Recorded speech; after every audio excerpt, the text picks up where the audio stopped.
मुत्तहदा अरब अमारात के सदर मोहम्मद बिन जायद अल नहयान ने उन्होंने ये मुतालबा किया कि ये हमारे $2 बिलियन वापस कर दिए जाएं। यूएई ने अपना कर्जा पाकिस्तान को जो दिया था उधार वो वापस मांग लिया। कड्डो पैसे, कड्डो रसीदा नहीं, कड्डो पैसे, हमारा पैसा वापस करो। यूएई ने मांगे $3.5 बिलियन वापस। एक भिखमंगा जिसके पास अपने खाने के लिए आज कुछ नहीं है, वो क्या वापस करेगा? 17 अप्रैल तक हमें वो पैसे अदा करने हैं। इन पैसों का ध्यान सऊदीया को भी करना चाहिए, जिसके अंदर अमन लाने के लिए और जिसके दिफा के लिए हम खित्ते के अंदर इस वक्त भागते फिर रहे हैं। पाकिस्तान ने सऊदी अरेबिया से भी पैसे लिए हुए हैं और पाकिस्तान ने सऊदी अरेबिया से $5 अरब उनसे कर्ज लिए। यूएई अपने पैसे मांग रहे हैं और ये लाहौरी पटवारी आया और कह रहा है कि सऊदी को देना होगा। अबे हरामियों, औकात में रहो अपने। ऐसे हालात में कोई इतनी जल्दी कर्जा वापस करता नहीं है। यानी पाकिस्तान जो है उसने ये फैसला किया कि $3.5 बिलियन यूएई के इसी मंथ के एंड में वापस कर दिए जाएंगे। लोगों की आंखें रोती हैं, हमारा दिल रो रहा है। वहाँ पर बेसिकली जो बात की गई वो यही की गई कि हम आपसे खुश नहीं हैं, आप इस वक्त ईरान का मुकदमा लड़ रहे हैं। कुछ मामलात गड़बड़ हैं। ये कोविड में भी चीज़ें सामने आई थी, कोविड से पहले भी कुछ आई, बाद में भी आई और अभी तो हालात बिल्कुल ही ख़राब हो गए। इसके ऊपर तज्जिए भी हुए हैं। शहबाज राना जो रिपोर्टर है उन्होंने इसको जब रिपोर्ट किया तो उसके बाद पाकिस्तान के एक मिनिस्टर मुस्तफ़ा नवाज खोखर, मिनिस्टर है या नहीं लेकिन पॉलिटिशियन ये ज़रूर है, उन्होंने मुस्तफ़ा नवाज खोखर ने उसको सब ट्वीट किया और जिसमें उन्होंने एक तरीके से यूएई को अब्यूज़ किया, गाली दे दिया। मुश्किल हालात में आप, अच्छा, बड़ी सेंसिटिव सिचुएशन है, ट्रिकी। आपने यूएई को भी खुश रखना है, सऊदी अरेबिया को भी खुश रखना है, ईरान को नाराज नहीं करना, अमेरिका को नाराज नहीं करना, चाइना को नाराज नहीं करना। पाकिस्तान ईरान जंग को खत्म करवाने के लिए भरपूर किरदार अदा कर रहा है, सालिसी कराने की कोशिशें कर रहा है। तो उसी वक्त में पाकिस्तान को मुत्तहदा अरब अमारात की तरफ से रखवाए गए $3.5 अरब के डिपॉजिट वापस करना पड़ रहे हैं। लेकिन एंड में रिजल्ट क्या मिला? कुछ नहीं। एंड में रिजल्ट यही मिला कि इस चारों तरफ से अब लात पड़नी शुरू हो चुकी है। ईरान, इजराइल, अमेरिका की वॉर हो रही है और उसके अंदर पाकिस्तान जो है कि एज ए मीडिएटर सामने आया और फिर उसको सऊदी अरेबिया के लिए भी उसने कहा हम सऊदी अरेबिया के साथ हैं, फिर उसने कहा हम ईरान के साथ हैं, फिर ये कहा कि हम अमेरिका के साथ हैं, फिर पता नहीं किस किस के साथ हैं और फिर उसके बाद जो है वो यूएई के साथ भी हैं और सब कंट्रीज़ के साथ हैं। ये कहा ना, मतलब ये बात बड़ी चली ना कि पाकिस्तान ने सबको कह दिया कि हम आपके साथ हैं। अब उसके ऊपर ये हुआ कि आपको पता है ईरान ने जो है बड़े बड़े के हमले किए हैं यूएई पर, अबू धाबी पर और सऊदी अरेबिया पर। अब यूएई जो है वो इतना कर्जा देता है पाकिस्तान को। पाकिस्तान एक न्यूक्लियर कंट्री और पाकिस्तान की अपनी फ़ौज है और वही पाकिस्तान की जो फ़ौज है वो यूएई और सऊदी अरेबिया में उनकी फ़ौज बनाते हैं, खड़ा करते हैं, यानी ट्रेनिंग व्रेनिंग उनको वही देते हैं। तो जो यूएई और गल्फ़ कंट्रीज़ हैं वो पाकिस्तान के ऊपर बहुत ज़्यादा डिपेंड करते हैं कि कोई भी ऐसी सिचुएशन हुई तो हमारी हिफाजत के लिए ये है, क्योंकि इनके पास फौज है, ये न्यूक्लियर कंट्री है, मुस्लिम कंट्री है और हम इनको कर्जा देते हैं, ये हमारे कर्जे तले दबे में। अब जब ये ईरान और उसकी ये सिचुएशन हुई वॉर में तो उन्होंने देखा कि भाई ये तो जो है वो सुलह करवा रहे हैं ईरान के, उसकी मतलब बहुत सारी, तो ये हमारे पर जो हमले हुए इतना लॉस हो गया, उसको तो इनको बचाना चाहिए था, हमारे साथ मिल के ईरान के खिलाफ लड़ना चाहिए था। अब पाकिस्तान ने तो ऐसा नहीं किया कि इनके साथ मिलकर ईरान के खिलाफ जंग में शामिल और लड़े। लेकिन ये बात शायद इस वजह से पाकिस्तान पे दबाव है और अब यूएई ने ये डिमांड किया है मेरी इतलात के मुताबिक, जो कि काफ़ी रिलायबल सोर्सेज से आई हैं, कि ये $2 बिलियन जो पहले मैंने आपको बताया दिसंबर में, जनवरी में मांग रहा था वापस, वो उन्होंने एक्सटेंड किया लेकिन 2-2.5 महीने के लिए किया। अब 17 अप्रैल को उसकी एक्सपायरी डेट आ रही है।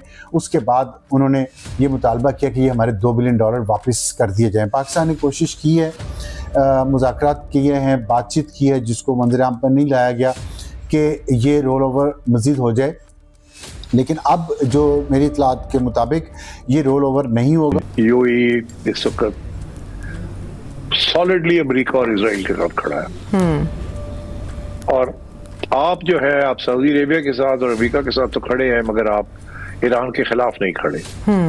यूएई तो ईरान के खिलाफ मुहिम चला रहा है।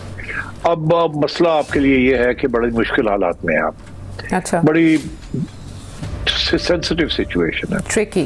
आपने यूएई को भी खुश रखना है, सऊदी अरेबिया को भी खुश रखना है, ईरान को नाराज नहीं करना, अमेरिका को नाराज नहीं करना, चाइना को नाराज नहीं करना, रूस को नाराज नहीं करना। बहुत मुश्किल हालात में है। आप तो लेट अस एक्सेप्ट दैट कि ये कोई आसान काम नहीं है। अच्छा। और इस वक्त आयशा इन हालात में अपनी जगह, उधर से इंडिया जो है वो धंधन आ रहा है। हाल ही में इंडिया के डिफेंस मिनिस्टर साहब ने फिर धमकी दी है जी। इसके ऊपर ख्वाजा आसिफ ने वापस उनको कुछ सुनाया है। और उधर से आपको पता है कि आपकी जंग छिड़ी हुई है अफगानिस्तान के साथ। तो काफी प्रॉब्लम्स है, आपकी इकोनॉमी स्ट्रांग नहीं है आपकी, और आपको जगलिंग करनी पड़ रही है, बैलेंसिंग एक्ट करना पड़ रहा है। तो हमें दाद देनी चाहिए हुकूमत को कि इन हालात के अंदर वो अभी तक सरवाइव कर रहे हैं और भाग दौड़ कर रहे हैं कि किसी न किसी तरीके से इस दलदल से निकला जाए। क्योंकि ये जो कुछ आज आप देख रहे हैं जिसकी एक तारीख है, उस तारीख की वजह से आप यहाँ पहुंचे हैं। ये मैं इस हुकूमत को गिल्टी नहीं समझता। ठीक है, गलतियां होती है और पॉलिसीज कभी सही होती है कभी गलत होती है, ये हो सकता है। मगर ये जो सारा इस वक्त जो बोझ उठाना पड़ रहा है मईशत का, जहां आप कमजोर हैं, आप अमेरिका पे डिपेंड करते हैं, IMF पे डिपेंड करते हैं, वर्ल्ड बैंक पे डिपेंड करते हैं, एक तरफ गल्फ स्टेट्स के ऊपर आप डिपेंड करते हैं, आपके मजदूर वहां काम कर रहे हैं, वहां से रेमिटेंसेस आते हैं, सऊदी अरेबिया के ऊपर आप डिपेंड करते हैं। एक तरफ तो ये डिपेंडेंसीज हैं, दूसरी तरफ ये है कि आपकी फॉरेन पॉलिसी जो है वो अलाइंड है टुवर्ड्स चाइना, क्योंकि चाइना से हथियार आते हैं जिसके बेसिस के ऊपर आप इंडिया को कन्फ्रंट कर सकते हैं, डिफेंड कर सकते हैं इंडिया के खिलाफ। तो ये बहुत मुश्किल सिचुएशन है और हमें थोड़ी बहुत आवाम को भी इस बात का एहसास होना चाहिए कि देखिए, मैं तो ये कहूंगा you are in a state of war. जिस दिन अरब ममालिक के, खलीजी ममालिक के 3 या 4 ममालिक के, जिसमें टर्की भी बाय द वे शामिल है, वज़राए ख़ारजा पाकिस्तान एक कमाल की सफारतकारी के लिए मदऊ किए गए थे, तो हमारे फील्ड मार्शल साहब उड़ान भर कर अबू धाबी गए थे।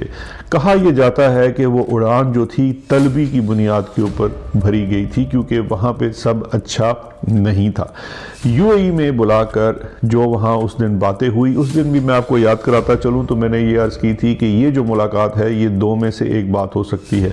एक चीज़ तो ये है, क्योंकि ज़ाहिर बात है हमारे पास इतला थी कि गए हैं, उस वक़्त इतनी ही खबर थी। अब खबर की तस्दीक अमल से पता लग रही है कि ये है कि वो जो वहाँ थे वो समन किए गए थे, और समन करने की बुनियादी वजह ये थी जो अब कुछ हुकूमती हलके के सहाफ़ी और अस्करी हलकों से मुंसलिक सहाफ़ी जो हैं इस ख़बर को वाटर डाउन करके दे भी रहे हैं। हम उसमें से पानी का आंसर निकाल के आपको वाज़ह बता देते हैं कि वहाँ पर बेसिकली जो बात की गई वो यही की गई कि हम आपसे खुश नहीं हैं, आप इस वक्त ईरान का मुकदमा लड़ रहे हैं, और जिसके ऊपर ज़ाहिर बात है उनको एक्सप्लेन किया गया, बताया गया कि हुजूर हम बिल्कुल ईरान का मुकदमा नहीं लड़ रहे, हम तो चाहते हैं कि अमन हो, हम नहीं चाहते कि मुस्लिम ममालिक आपस में लड़ें, हम नहीं चाहते कि रीजन के अंदर इसराइल ये करे वगैरह वगैरह वगैरह।